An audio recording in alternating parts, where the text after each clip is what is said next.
Koldamenta! Let's go! Thank you so much for joining here Thank you today. for inviting. This time we're gonna have a big game, and now we're on the opposite sides. Usually we're in the same team Yeah.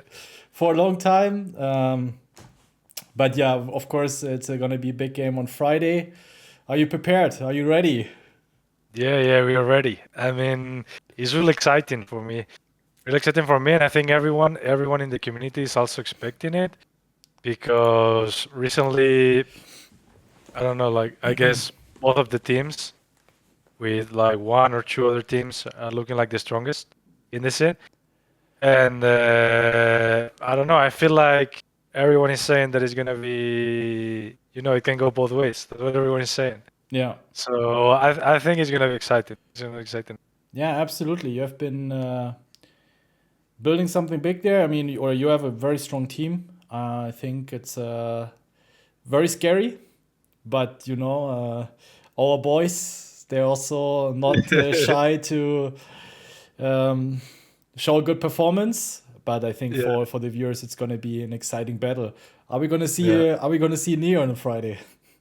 I was, I hope so. Like everyone is always looking forward to see the new agents. And during the games. Do you think she's gonna be usable? She's gonna be played in competitive matches at all, or do you think it's more like a bit like Euro at the beginning? When everyone was hyped about him and seemed like a bit more like a one-trick agent. Do you think she Yeah. will be of use in competitive games? Well, like the thing. Well, with every new agent, usually what happens is I think the only exception was Astra, but like with every new agent, what happens is that it takes time to implement into officials. It's either it needs like one team to make the first step and then everyone else just follows after. Yeah, And that kind of changes the meta in a certain map where I guess like certain team finds a gap with that new agent that makes it like whatever you want to work on the map or whatever is key on the map to make it easier.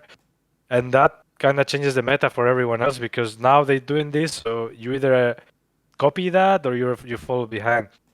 So I think it happened with many, like it happened with the Sky. I think it happened with KO as well. yeah, It happened, like every time an agent is released at the beginning, everyone is like, oh, well, sometimes it's like, oh, it's OP, and after it's like, oh no, it's not that good, and after 1 month, it's like, oh, frack, it was actually OP. Like I've seen that so many times. yeah. So True. with Neon right now, I guess we are at the point where not many teams are playing it, because I think it's not easy to find like many duelists have a hard time fighting against Jet, like the main agent on most of the maps as well. And I guess it's hard to find like some timings with the agent. You need to be more structured.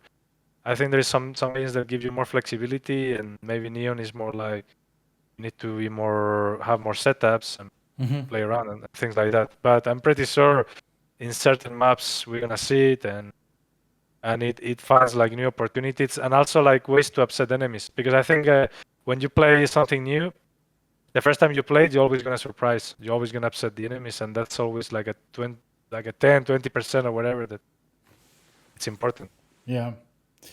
No, that's true. Actually, that's a good point. Especially if you think about KO, if you think about Sky, it took some while until even Chamber now, until we were really being utilized. Let's talk a little bit more about the your team. What makes your team so good at the moment? Well, I think we connected really good. We were doing tryouts, obviously. Like they had like a month of tryouts, and then at certain point we kind of it's like many pieces that are connected for it to work good.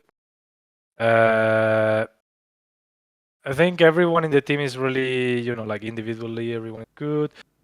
But I think everyone is like pretty smart as well, and they can take their own decision.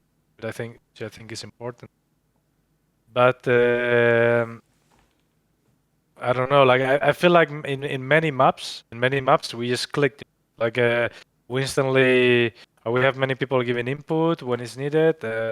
or we know how to react to certain things, and we don't play scare. I don't know. Everyone is usually like in a good mood as well. I don't know, like usually, the kind of things that you need for a team to connect, which is not easy. I guess when you're in a team that is playing good, usually from inside, you always think, oh, we're not that. Yeah, I don't know. You always see yourself like not that good. At least me. It's the same when I was in Ascend. I feel like it's the same. I think you're not aware of how good you are till you are in the outset, or you look at it from the outset. I don't know, like with a different perspective. But sometimes it just happens. It just connects. So it's hard for Yeah. me to say.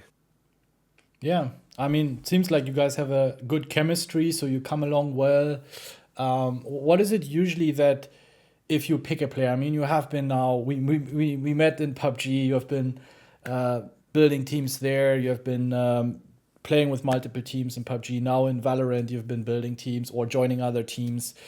What is the most important thing? Let's first talk about when you select a player. So let's say you want to build a team, you try out different players. What is something that you are paying attention to or paying Me, attention to the most? for me, attitude is key. Like, see if those personalities are gonna connect, because you don't want to have like too many proactive people and not too many passive people. And I think you need to find a balance. Okay. For example, back in Ascend, I think we had the balance. In this team, we had the balance as well. There is usually 2, 3 people, like, I mean, ideally, I don't know. I guess you need like 2.5 or 3. When I say and a half, it's because like maybe the person sometimes is more active, sometimes it's like more passive. But like maybe you want to have like 2.5, 3 like more active. One super troll. One super troll, whatever, one yeah, there has to be like a funny guy. There has to be a funny guy, yeah. Like in our team, we have it as well. Like Saif is making many jokes as well. Like it's always like cheering, like higher in the mood of everyone. Staxer was doing it on Ascend. I think that's giga important. Like if everyone is dead, it's so hard, So I think you need to have that, and then you need to have like sort of like someone who's like also the captain, who's like trying to put pieces together, and then you need to have someone who is more, when you tell him stuff, he's always gonna agree. He's not gonna be polemic. And then you're always gonna have like 2 that clash more because they have like their ideas, they have more personality. I don't know. For me, you need to find that balance. You need to find that balance in order to be a good team in the long term. Like when you're talking about teams that last 1 month, 2 months, 3 months, it's different. But if you actually are aiming to last more than 6 months, 5 months, definitely need to be something there. Yeah. Balance. So you have a clear vision. Do you also have something like, let's say, there are certain no-goes in certain players or teams that you would not play with, apart from the obvious, like cheating, right? But something maybe that is not so obvious to anyone outside. It's like, yeah, if this guy has this and this trait, I'm not going to play with him. No, definitely. Like in tier 1 teams, it's very rare to see someone toxic toward teammates. Like it's very rare. Like if someone says something back to a teammate, at least in the teams I've been recently and now, it never happened. To be honest, it never happened. Like it didn't happen in Ascend, it didn't happen in G2. It doesn't happen now. Like I think that's a must. Like you want to be a tier 1 player, first of all, you need to treat your teammates, even if in the inside you are like, like it's hurting you because of something they do, whatever. Like you need to not be toxic. So if you see like some red flags when you're doing tryouts, for example, if you're doing tryouts, you're playing the first date with someone and he's already having kind of an attitude on the first dates, when it's like everyone is happy because you need to show that you're like the best person in the world. If he's already having like some red flags, the moment he gains more confidence, it's actually gonna be toxic. Yeah. So that's a no-go. Like that for me, that's a no. That one. I think only that one. But of course, you need to know your red flags, right? You need to be aware of, okay, these are the players I want to be playing with. And if someone is showing an attitude already in the tryout games, then it's probably time to move on. Yeah, no, exactly, like 100%. You were just mentioning G2, and something that I also, of course, would like to talk a little about, because on paper it looked like an excellent roster. A lot of talent, a lot of experienced players. It looked like what you just described as the perfect balance, right? Kohler, the captain, the guy that holds the team together, Mixwell very experienced, and you had some young guns. Also, Nuke very very experienced. What was missing? What was the problem in terms of not necessarily who do you think in terms of the players was a problem? What was just something that maybe you were missing at this point in time that led to you guys not succeeding as probably everyone was expecting you to? I mean, first of all, like when the team was being built, we played for some time, and then. By the way, sorry to interrupt you. We replaced. Sorry to interrupt you. We tried really, really hard to keep you in Acend. We were fighting so hard, but of course, it just the way it went. It's all good, you know. Yeah. Like I mean, by that time, I was really excited about Dichi. It was like a dream, and I don't know, like I felt like I wanted to do like whatever to make it there, you know, because you always see it as you know, like joining a big org. Since I started playing in PUBG, it was always something that I had like, you know, like thinking like, fuck, I kind of want to be there, you know, to see how it feels. And when I asked family, friends, because I was like, okay, I don't know what to do. I'm just gonna ask my family friend, like my closest ones, and whatever they say, I'm just gonna go for it. And like all of them said, like, yeah, go for that, because obviously maybe they don't know much, whatever. They went like, yeah, go for YouTube. And I was like, I'll follow. Even though, yeah, I have my doubts during the period, whatever. Like it was rough, but yeah. So like when we were building the roster, there was many issues at the beginning, but then after that, before the qualifier, we like Pyth Jacob. He was playing Cypher. He auto-benched himself like 10 days before the open qualifier, and then we had to find a young player, and then we had to swap roles because Mixwell was playing duelist during all that time, and then we pick up Kellogg's, and then they swapped the roles, and then from that moment, something was off already.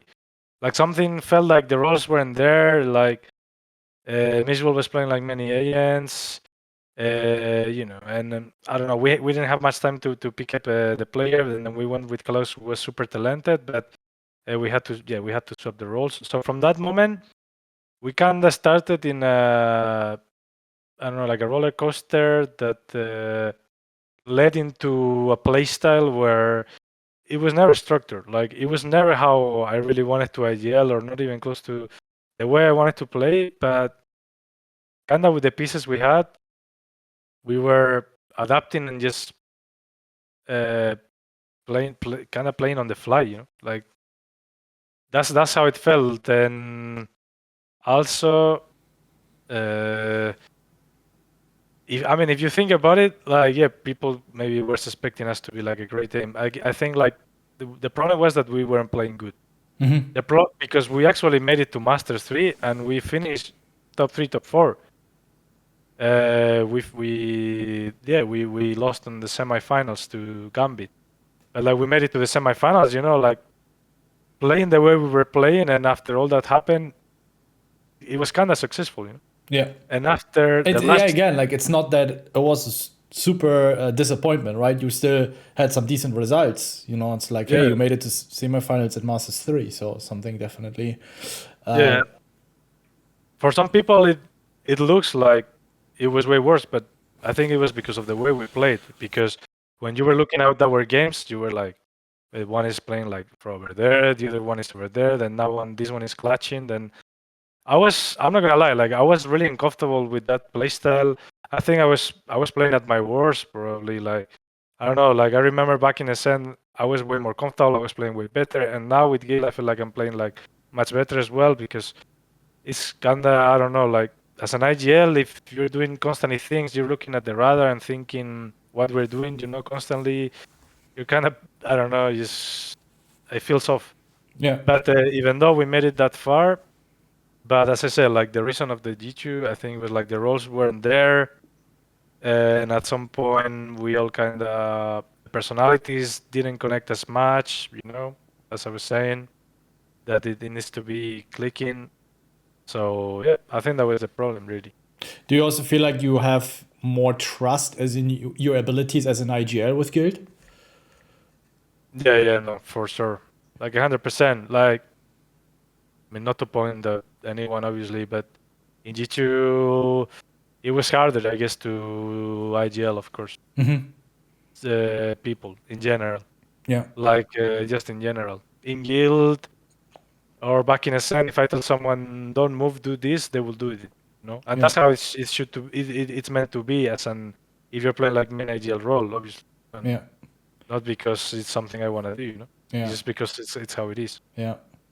Yeah, no, I can imagine this because you invest so much of your time and energy also during the game. You focus less on your own game, right? You pay more attention to the map. You will sacrifice your own game a little more for the greater good of the team. And then if people are not listening to the comms or doing their own thing, then it's of course something that doesn't necessarily feel well. Not necessarily, I can imagine, not necessarily that it pisses you off, but more in the terms of, okay, are they trusting my ability, right? And they actually don't mean in a bad way. They just, hey, I think this is a good play right now. And then it starts building as this kind of friction. And you need to have a lot of trust to each other, right? You need to also trust your players that they're going to make good decisions. But if this happens, it just in itself, a one isolated situation might not be bad. But if this happens over and over again and can't be fixed, then you start doubting yourself as well, right? You're like, hey, do they still trust my IGL abilities? And then it starts being a little less structured and a lot more problems occur, right? Definitely. No, definitely. Like, or you start giving up as well as an IGL, which for me personally is kind of what happened as well. I gave up on that aspect of trying to play in a certain way, and just went with the flow, like. And still we made it far, like considering that's why I take. But I learned a lot. Like, to be honest, I always take like the good things, and from this experience, like I felt like I learned a lot. I learned a lot from all my ex-teammates. Many things from the whole experience, like know what I wanted next, the mistakes I made, to not repeat them again. That's the best, right? You can do a lot of mistakes, but don't do the same mistake again. Yeah, exactly. And with this team, I mean, exactly. It feels like we are more finding a playstyle. I think you need to find a playstyle as a team. That's really important. In G2, we never really had like a certain playstyle. Maybe one day we come with a playstyle, different day with another playstyle.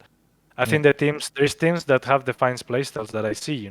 Like I think about Ascend, I think about a playstyle. I think about Fnatic, I think about a playstyle. I think about Gambit, playstyle. Liquid, playstyle. Like, I think about those 4 top teams, and I already see in my head. I can picture how they play. I know how they play more or less, in certain maps.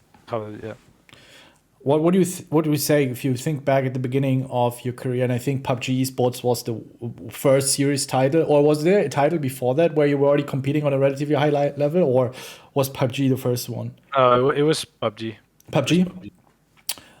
When you think back at the beginning of your career, what was the biggest learning for you when you look back and compare yourself, not old Coda, but grown up Coda with young Coda, and you think back, oh, I should have done things way more different back then. So in the grand scheme of things, what was your biggest learning in your esports career so far? Yeah, it was so different, like the way I was approaching it. I mean, it's such a different game as well. Absolutely. But I don't know, like the moment when I was playing PUBG, I feel like many times I was trying to have many things under control. For example, in that Battle Royale game, it was something that it was hurting my mental as well. Like in the end, in that game, not only because it's a Battle Royale, but the way the game was being handled, as well, like the competition, I was just, like it was hard to have some consistency many times. Yeah. And that's something that I cannot really right now. I don't think I would be able to compete on such a thing. I mean, I don't know. There was things that it felt like there was things that it was out of your hand. See, PUBG was harder because sometimes you would play 6 games, Yeah. Or like there were some bugs, or like tell me more. like it was so hard. It was so hard because you were thinking about the small things, and like for example, recently I'm thinking about traditional sports, and I don't want to create a polemic, but I'm just thinking about the sports that have referee, like football, just football, And I'm thinking about so many games that you just lose because the referee just woke up that day in a bad mood or whatever. And Yeah, it's not true, it's not yeah. a penalty. Imagine like you're trying your whole like your whole year eating healthy, preparing, having like a nice sleeping schedule, like doing all those things, And then you go to the game, you play perfect, you're winning 1-0, whatever, and then the referee, boom, penalty when it's not, And then you lose the game. And then you go back to home and you're like, And it still how? happens with a video referee. That's actually the sad story about it. It still happens. That's Yeah. the thing. That's something I love about games like, I don't know, chess, I guess, or like PUBG, not Valorant. Yeah. Valorant, where I feel like if you lose, you can always blame luck a little bit, whatever. But you Ping. usually you're just gonna blame yourself, or at Yeah. least that's what I do. Yeah. I don't make excuses. You blame yourself. You try to improve for the next thing, and you know that you try your best. You prepare super heavy, and mentally that upset of but he was the referee. Something like he was a referee. Like those are the things that are that I cannot bear. But that's why I like Valorant. That's what I mean. So you would say, if you look back at the beginning of your career, that old koldamenta was a bit more caught up and worried about too much about the things that were not in your control, such as in PUBG, right? When you had just bad games, it was bad luck, and you just got maybe a little too frustrated with things that, hey, you got bad circuits, you got bad circumstances, nothing you can do. Is that it affected you too much mentally? Is this what you would say now, if you compare yourself, that you got a bit more calmer, that you accept things that they simply happen, nothing you can do about it, you learn from it, you move on, that you can see things better from a different perspective? Is it? Yes. So like in PUBG, it was really hard to spot the mistakes many times. Yeah. And like I tried to IGL many times in PUBG, and I always gave up because when you were Okay. no because when you were making a mistake there, Yeah. when you don't lose, when you don't win the game, even if you played it perfectly or close to perfect, Yeah.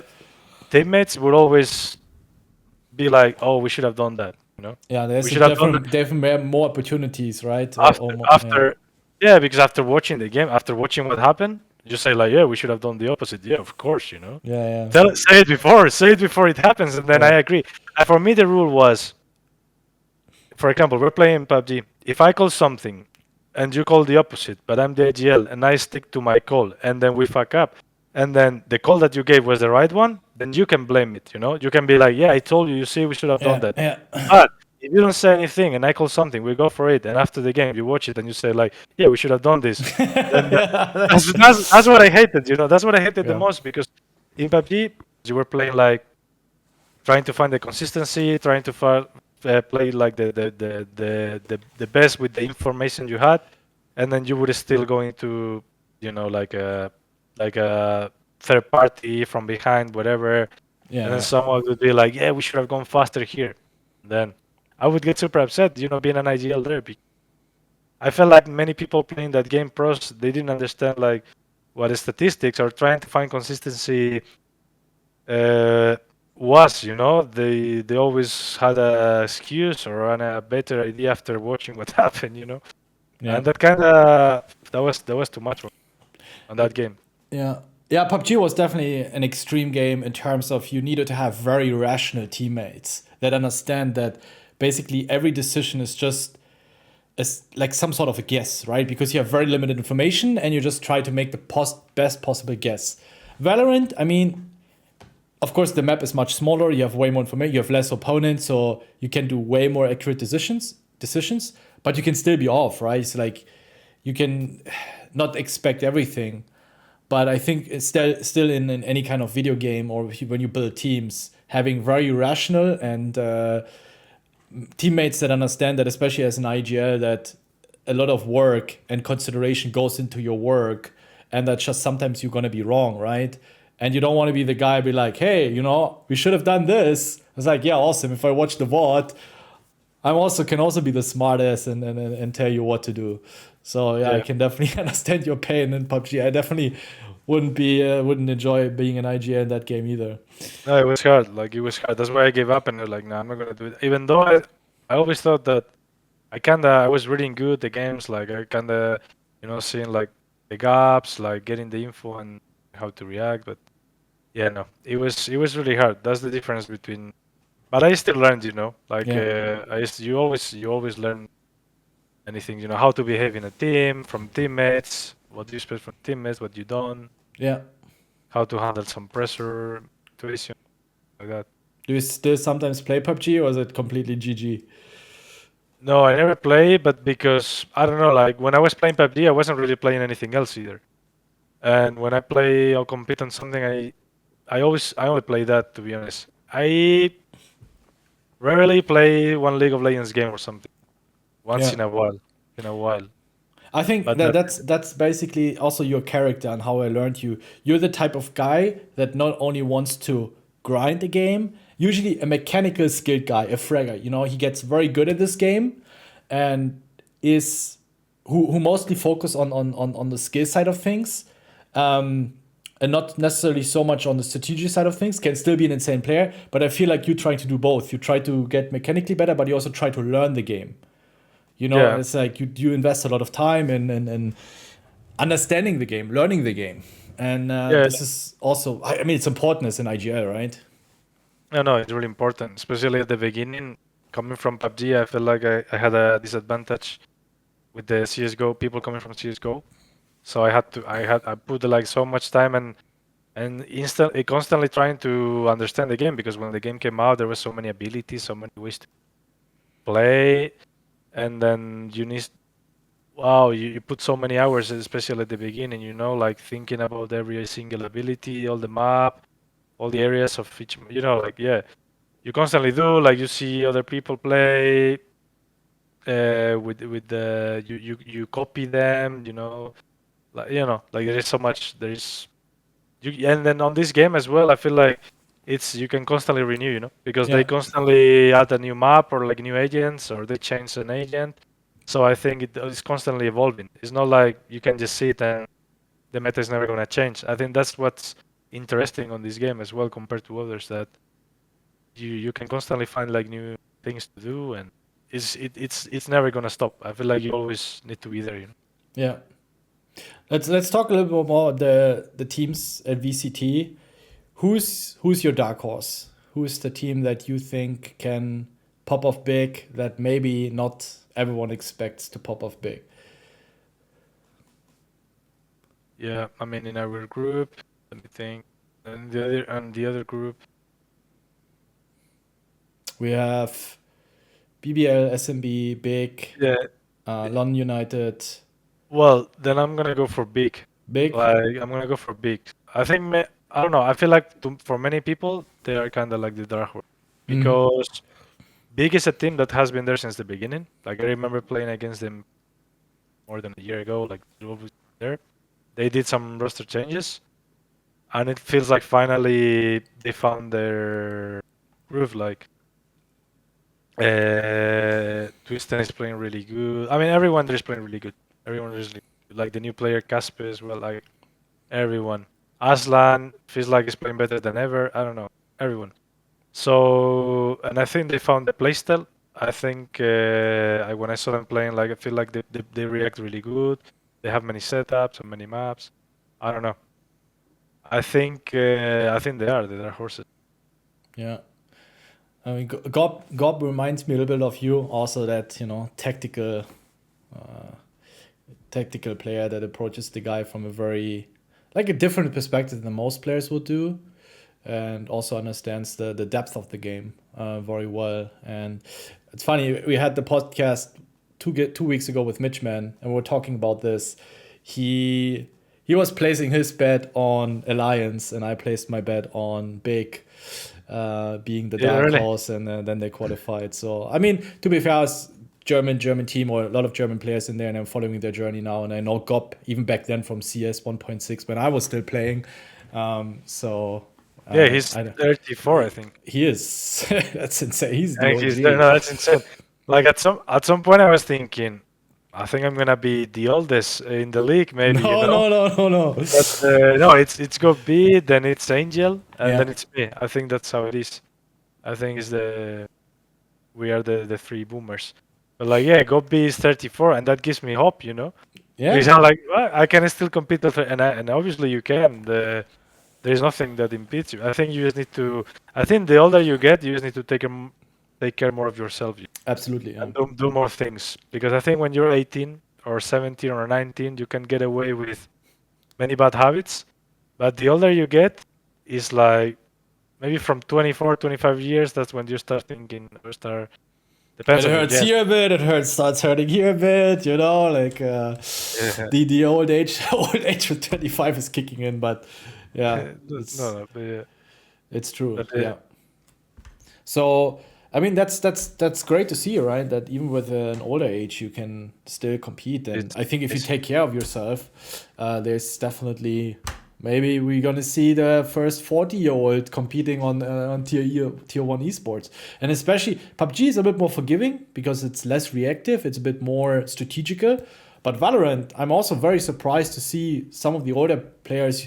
I mean, the common opinion is that over 25 it's going to be hard competing in ego shooters because of the reaction time, right? It's so hard for you to compete with someone who's 18, 19. But I think it just shows that also, even if you lack a bit reaction time, you can make it up with experience, um, team leading. I mean, you have, I mean, that's probably one of the most valuable assets in Europe as an IGL, where you just have experience that is yeah, invaluable, exactly. right? Yeah, exactly. Like those three people that I said that all are IGLs, for example, like Gobi, Angela, or me. I think that's a niche as well. You know, not many people are IGLs, and yeah, I mean there is also roles here, and you Yeah, can, as you say, like you can work on other aspects than the reflex. yeah, You can like the ability, the experience, everything that you can bring to a team. But at the same time, I don't know how many of those, you know, like I don't know if you would see in a team 30 years old. You know what I mean? Like, I mean, I guess on this team where there is duelist, the duelist, the younger probably the better right now, you know, because yeah, it's always like someone entering, boom, boom, looking everywhere. That's how I see it, at least, you know. I don't see myself playing a jet, or Gobi either, you know. yeah. Like, that's what I mean. There is roles in this game, and that's something I really love as well because there is many. There is place for people that in other. For example, this with CS:GO, I feel like some people that was lacking certain things on CS:GO, maybe like being more supportive, knowing better timings on, how to play with certain utility. On this game, they can get away with it just playing Jet, for example. Yeah, This doesn't mean that when you play Jet, you're brained. No, no, no. I'm not saying that, But I'm just saying that you can play certain roles here where you don't need to focus so much on that. You can be like more egoistic sometimes. It's not the optimal, depending, but you can get away with it in this game because there is certain roles. Whereas maybe on CS:GO, you have to be more complete, for example. That's what I yeah. mean. And in other games as well. That's what I like about Valorant also. And yeah, like you can be old. I don't know how old. Like I don't know how old. Like I guess like traditional sports are something we can look at. I mean, there is players right now in football Over above 40, 35, even almost up to 40, 40. like Yeah, I think Zlatan so Ibrahimovic is over 40, isn't he? or close to Or yeah, close to like close 40, isn't he? I to don't know. I'm not 100% sure. or like Federer, Yeah, Nadal. Cristiano is a bit old as well. I mean, those obviously are like gods, of yeah, sports. But I think they, what they do is just they take care about themselves absolutely. Yeah, a lot, like a lot to keep yeah, at their level. yeah. I think that's all you need to do. I mean, one thing is for sure that if you don't take care of yourself, you will never reach that level, No, no, right? of course. So even if you do take care of yourself, it's not for granted that you're gonna reach those levels. But I mean, even if just reach halfway what they have accomplished, that's already a massive success, right? But Yeah. yeah, if you No, don't, of course. then it's gonna be very hard, almost to impossible. What are you doing right now to take care of yourself? I know you're also a big fan of meditating, but what is it usually the routine for you right now? Or do you also have times where it's like right now I don't have any time to do anything. I'm just happy to No, get into the grind. Or no, no. how does it I look do. like for you? I do like three days a week, and I do exercise. Nice. And like the days where I don't, I'm just going for walks. Hmm. Really. Also, like I'm trying since like a month and a half or so, like intermittent fasting. You know, it's helping Yeah. me. It's helping me to keep like healthy habits Hmm. because I'm just sitting like in a window of like 6 hours a day or something like that. Usually, approximately. So What's your intermittent fasting window So from 12 p.m. till 6 p.m. kind you're of, eating? like Okay. five. I'm eating there because I eat just before the pracs and during the break or something, Hmm. and then I have energy during that time, so I eat just before and during the break, and that's good because then I can manage to eat healthy during those times. I don't Yeah. eat anything. I don't snack or anything, and then yeah, I mean, and it gives you like some extra energy, like I don't know, and also. Uh, Yeah, well, like as just going out, going for walks, like important. And I mean, that's pretty much it. Doing the intermittent fasting, eating healthy, and like doing exercise. I mean, Like it's no magic pill, right? People often it's very look normal. up to successful people and it's like, oh my god, what's your secret? Well, it's just I just take care of myself. I just eat healthy. I go for some walks. I work out, and that's it, right? Yeah, no, exactly. Like that's it. Like that's basic.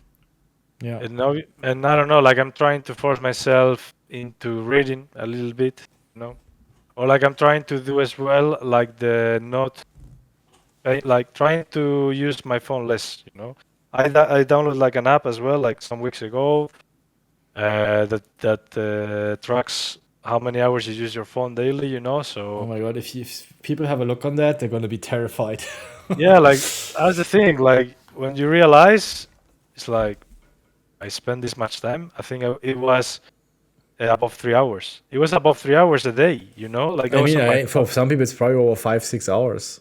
Yeah, but if you count that on the PC, I was like well, 8 and 9, for example, pracky and then some extra 2 hours, whatever. That's what I normally do. Then I was thinking, okay, then 3 hours here. Then wait, I'm spending my whole day either on the PC playing or with the team, Yeah. or at the phone, and then the rest of the time, the times that I'm eating, or when I'm eating, usually watching something. But like the times that I'm doing the exercise or going for the walks, or like, and I was like, no, this I need to change this.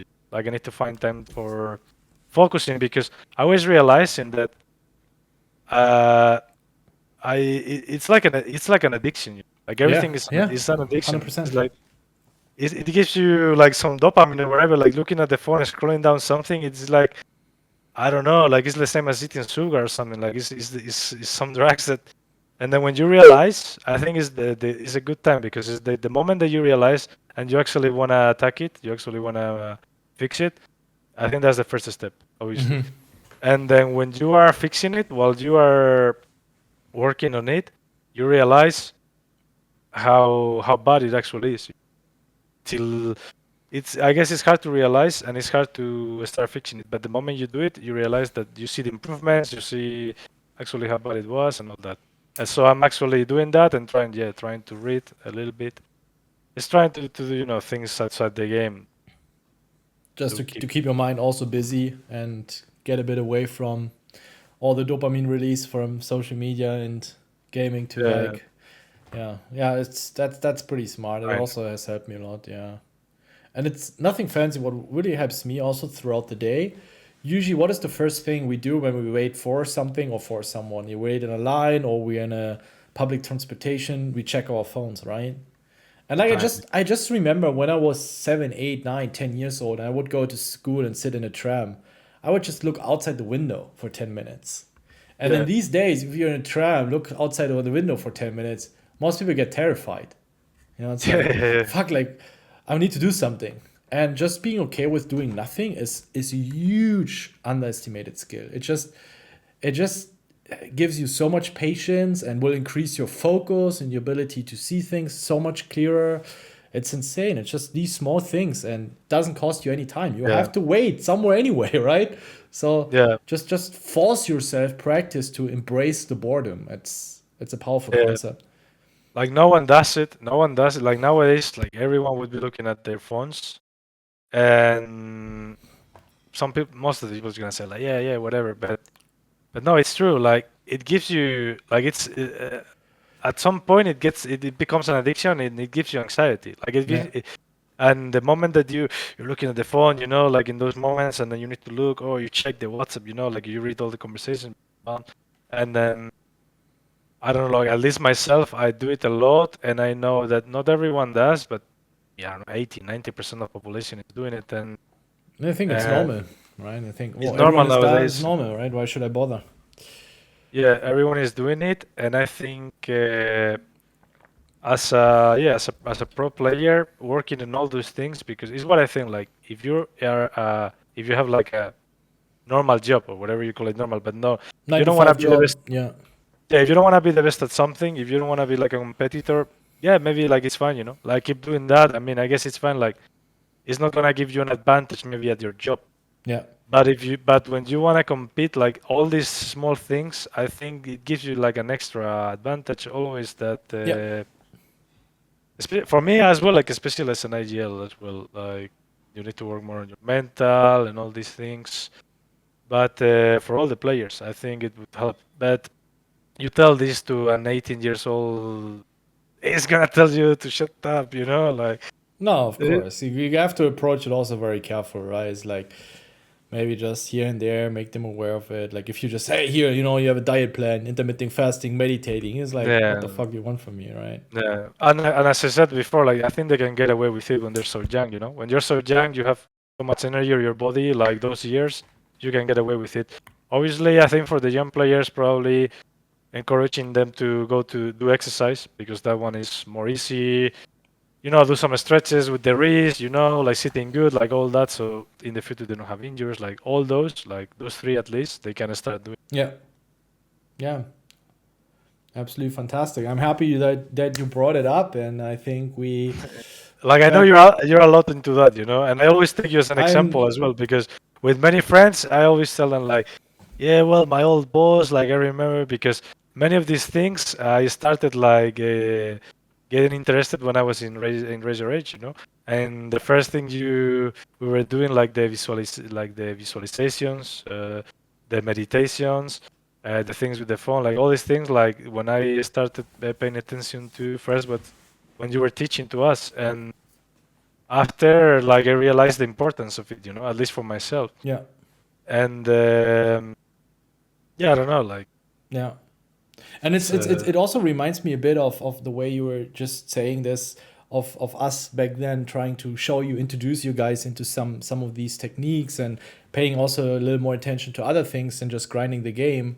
Felt like you need to find a good balance of showing and teaching a bit, but also not coming across as you have to do this, like force you, right? And it's similar no, to never. to an IGL, right? You have to give a bit of room of flexibility and that you can find yourself, but also you have to kind of like teach a bit, right? So you need a bit of Always, have a always. bit of structure, right? So that's I think also a way of finding the good middle ground of giving them space to evolve, but also showing limits is I think whether it's an IGL, whether you're a leader of a group or leader of an organization, it doesn't matter. It's like always the same challenge for everyone. And I think something that is a super valuable experience. And I mean, with you, it was super easy to work with. Like I remember, and there were other players, it was super, much more difficult. But with you, you were super interested right from the start. And something I remember, we had the nutrition coach, and you were also like super excited about that. And was, I mean, you're one of the guys that every coach, every teacher is probably super happy to work with. There was like really Yeah, no because I issues. instantly believe in these things, like, but I believe because I'm aware that it's a thing, like even if it's just a 2%, I mean, whatever, like it's gonna help you, Two like, percent of year level is a lot. yeah, yeah, no, exactly. Like, well, for example, I don't know if you're still working there with Thomas, like I miss him by the way, like he was such a nice person. But I think, part of the success of a team it's that, and many teams are behind. I don't even like to talk about it, because I don't like to help enemies. It's gonna But take more time. I'm talking about this already for years, and everyone is like, it's yeah, boring. like It's all right. Boring wins games. Simple, yeah, simple, easy, fundamentally yeah, good game wins you the games. yeah. Like we have in guild as well, like Yeah. a good mental coach as well, and I don't know, like people will be surprised how much impact that can have for some people, for most of the people. Hmm. Working Yeah. with a group or working with like individuals. I remember in Ascent, for example, at the beginning, we had some rough periods as well because at the beginning of a team, there's gonna be some situations, and with Thomas, like that's how we fix them. I think without him, probably would have didn't, we wouldn't have won the Masters, for example, Yeah. uh, which like that's the difference, between winning or not winning. Like it's not, I don't know, like, but still many people very, I don't know, against it or things like that. I don't know. Yeah. Yeah. Absolutely. I'm happy you brought it up, and always a nice topic to talk about.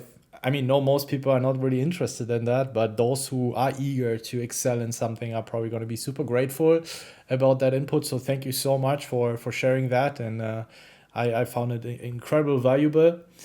Last question before we wrap it up. What's your guess for Friday's game? What's my guess? We're gonna win, but it's gonna be close. It's gonna be close. I hope. I just want it to be excited, Yeah. exciting. I just want it to be exciting game, like a close game with overtimes, something like that. I hope, like that's what I hope to be. I mean, at the end of the day, we're still playing like the league format. Hmm. So for me, the main goal is just to make it to the LAN event and win it once there. So as long as I make it to the LAN and we win the LAN, I don't care what happens Friday. You know what I mean? Yeah. Like if we need to lose in order for that to happen, because for example, we haven't lost yet, and I remember with many teams, the when you learn the most is when you're losing as well. Sometimes the loss is gonna be there. I don't think it's gonna be this Friday, though. I think we're gonna win. Listen, I'm happy. We're happy to help you in your journey to That's learn it. from your mistakes.